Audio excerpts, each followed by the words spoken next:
हर वास्तु कुछ कहता है। घर के अलग अलग कमरों में हर दिशा में द्वार होना चाहिए। अगर आप घर में ईशान कोण में बच्चों के लिए पढ़ने का कमरा निकालना चाहते हैं तो उसका द्वार पूरब या उत्तर में निकालने का जिद करते हैं तो यह कैसे संभव है। ईशान कोण में अगर पूजा घर बनाया गया है तो उसका दरवाज़ा पश्चिम या दक्षिण से ही संभव हो पाएगा। अगर किसी भवन में पूरब और पश्चिम से लगाकर कमरे बनाए गए हैं तो कुछ कमरों के द्वार पूरब से और कुछ कमरों के द्वार पश्चिम से ही संभव हो पाएंगे। कुछ लोग जिद करते हैं कि सभी कमरों के द्वार ईशान कोण से हों, तो क्या यह संभव है? कुछ लोग ईशान कोण से द्वार निकालने के चक्कर में कमरों का द्वार बालकनी से निकालते हैं। अगर घर सभी कमरों का द्वार केवल ईशान कोण में ही बनाएंगे तब ऐसे घर में रहने वाला व्यक्ति साधु प्रवृत्ति का हो जाएगा, क्योंकि ईशान के द्वार से आध्यात्मिक ऊर्जा का प्रवेश होता है। ईशान में द्वार होने से केवल जल तत्व ही विकसित होगा।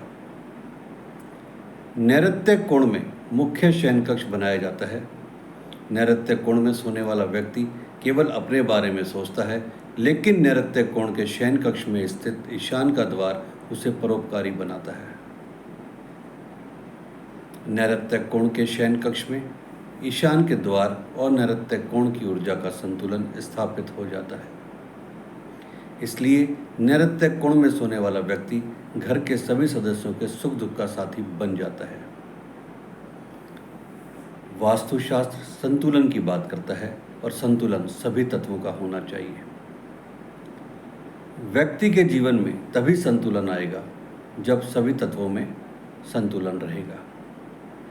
व्यक्ति को व्यापार नौकरी करनी है, साथ ही साथ उसे परोपकारी भी होना है, लेकिन दोनों में असंतुलन होने से जीवन में असफलता ही हाथ लगती है। व्यक्ति का भौतिक और आध्यात्मिक जीवन दोनों संतुलन होना चाहिए। कुछ लोग अपना व्यापार या व्यवसाय की अवहेलना करके केवल सामाजिक या आध्यात्मिक काम ही करते हैं, इससे भी उनके जीवन में असंतुलन हो जाता है। और कुछ लोग केवल भौतिक जीवन जीते हैं और आध्यात्मिक और सामाजिक जीवन पक्ष की अवहेलना करते हैं, ऐसे लोगों के जीवन में भी असंतुलन हो जाता है। अगर पक्षी के एक पंख को काट दिया जाए तो क्या पक्षी उड़ पाएगा? बगैर पंख के पक्षी की मौत निश्चित है, इसलिए संतुलन बनाए रखना बहुत जरूरी है।